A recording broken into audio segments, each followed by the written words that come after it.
vouloir à des héritiers des gens qui ont tout depuis leur naissance est utile.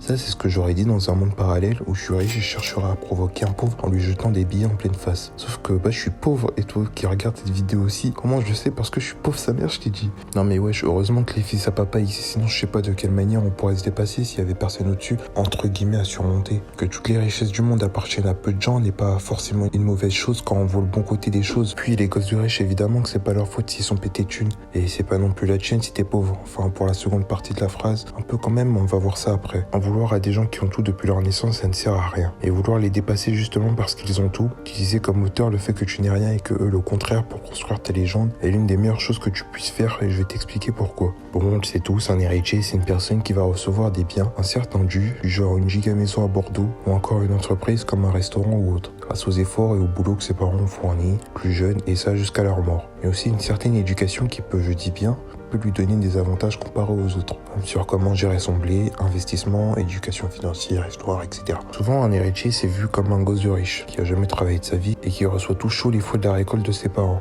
qui va se la couler douce en Thaïlande. J'avoue, c'est vrai, mais selon moi, il y a deux types d'héritiers. Ce que j'ai déjà un peu dit, le mec ou la meuf qui vont profiter de la richesse de papa-maman, faire des voyages, des soirées, etc. Des gens qui n'ont pas trop d'objectifs et qui se remplissent comme ils peuvent, quoi. Et pour en avoir déjà connu, ils manquent d'ambition parce qu'encore une fois, il y a papa-maman qui leur ont tout donné dès le départ. Du coup, il y a plus de chemin à parcourir pour atteindre un objectif et ça va attendre à qu'ils se complaisent et stagnent, quoi. C'est comme ce gros lard de bébé dans le voyage de Chihiro. Pour vous mettre dans le bain, Yubaba, sa mère, est la patronne de l'enseigne. Et à un moment du film, sans vous spoiler bien sûr, on voit que ce gamin a tout ce qu'il veut dans sa chambre. Et ça se voit que ça date qu'il possède tout ça. Bien évidemment, il ne sort jamais de sa zone de confort vu qu'on lui donne tout ce qu'il veut sans effort. Bah oui, imagine là, jusqu'à la fin de ta vie, je te donne 4000 € tous les mois gratos. Juste parce que je sais pas, t'es mon gosse. À moi, la plupart des gens vont dire oui, ils ne voudront pas aller au-delà. Parce que oui, 4000 € c'est pas mal. C'est bien, ça dépend de tes ambitions, mais pour la moyenne des gens, c'est très bien et largement suffisant. Lorsque les gens ont le minimum, même le maximum, ils se complaisent. Maintenant, il y a le deuxième type d'héritier, le plus stylé en vrai de vrai. Lui, une partie de sa vie, comme je vous l'ai déjà dit, il va recevoir un truc, des maisons, une entreprise. Sauf qu'au lieu de la vendre et rien faire de cette boîte, ou juste de la maintenir un minimum à flot, pour pas culpabiliser du boulot que ses parents ont fourni avant, il va se dire ok, papa et maman luxury, selon notre famille, faire 1 milliard avec la boîte. Ça veut dire que je dois faire un minimum 2 milliards. Il va se trouver un objectif et je sais que là derrière ton écran tu te demandes mais pourquoi il va se casser la tête à vouloir faire 2 milliards alors qu'il possède déjà 1 milliard, c'est suffisant pour toute sa vie. Ah là, tu n'es pas assez vieilli frérot. Tu penses comme un gosse de riche du premier type parce que c'est quand on est en haut à la première place qu'on doit se battre le plus pour maintenir cette première place. Lorsqu'on est au sommet, on peut pas se permettre de se complaire et ne rien faire, sinon on va simplement chuter et se faire dépasser par les autres. Il faut continuer d'aller de l'avant perpétuellement, continuer de s'améliorer, d'apprendre encore et encore. Se fixer un objectif permet d'aller loin et d'avoir de l'ambition envers cet objectif. C'est pour ça que le fils luxury veut faire 2 milliards et veut pas se complaire. Et je vais vous dire une chose, l'équipe, ceux qui se complaisent le plus ne sont pas ceux qui ont tout, mais ceux qui n'ont rien. Après tout, ça sera toujours plus dur et plus compliqué d'acquérir quelque chose que de le perdre. Faut juste regarder autour de nous. On a tous un pote un peu trop fêtard, des gens de mon âge qui préfèrent boire, fumer, aller en boîte, etc.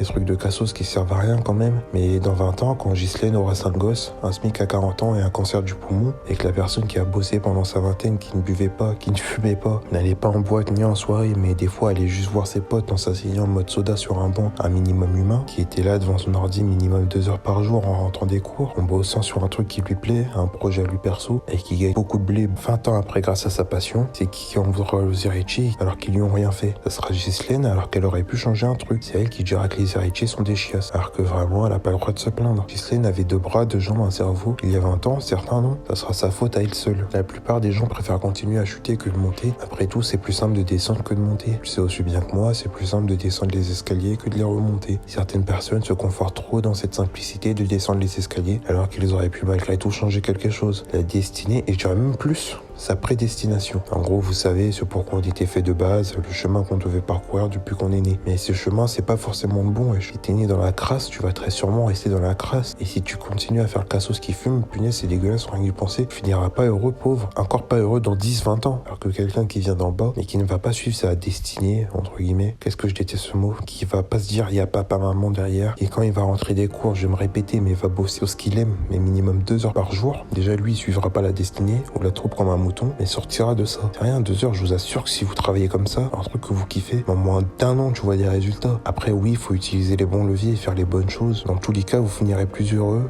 plus riche. Je dis pas que vous allez atteindre 100 000 euros par mois, je vais pas mentir, mais en 2-3 ans, 3 à 5K, c'est vraiment été... Je sais que pour les gens lambda, ça sera pas facile, parce que vous verrez tout le monde aller en boîte sur Insta et tout, etc. Mais est-ce que tu veux être ce mec, non, cette personne, ce truc dont personne se souviendra parce qu'il a hérité de papa-maman et qui se complaisait dans le luxe, ou qui, même s'il était pas riche, il était pas le premier, mais il allait à toutes les soirées qu'on lui envoyait, il préférait mater les stories des gens qui ne sont même pas ses vrais amis et qui en plus en veut aux héritiers parce qu'eux sont tunés à mort et que lui pas, en même temps, il fait pas les efforts pour. Ou tu préfères être cette personne qui a construit sa légende, qui même s'il y a des gens plus riches que lui, leur en veut pas parce qu'il s'en fout, qu'il a pas le temps parce qu'il fait ce qu'il aime. Bien sûr qu'elles auront plus de chances de départ que vous, mais ils n'auront pas une histoire incroyable derrière eux. Juste des gosses de riches qui héritent de gosses de riches, encore un énième quoi. Et c'est pas leur faute, c'est comme ça, c'est tout. Continue à rester motivé et de ne pas te complaire, même si t'es né en bas. En plus, mais c'est trop bien qu'il y ait de la concurrence, sinon ça pousserait personne vers le haut. La vie est déséquilibrée et ça sera toujours le cas. Alors que quand t'inscriras ton nom dans la légende, dans le temps, tu iras quand même, parce que c'est pas stylé, wesh.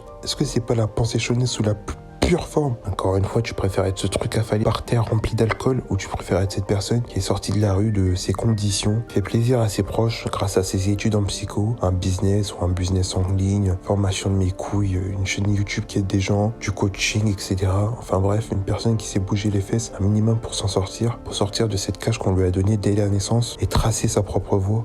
Je vous laisse y répondre.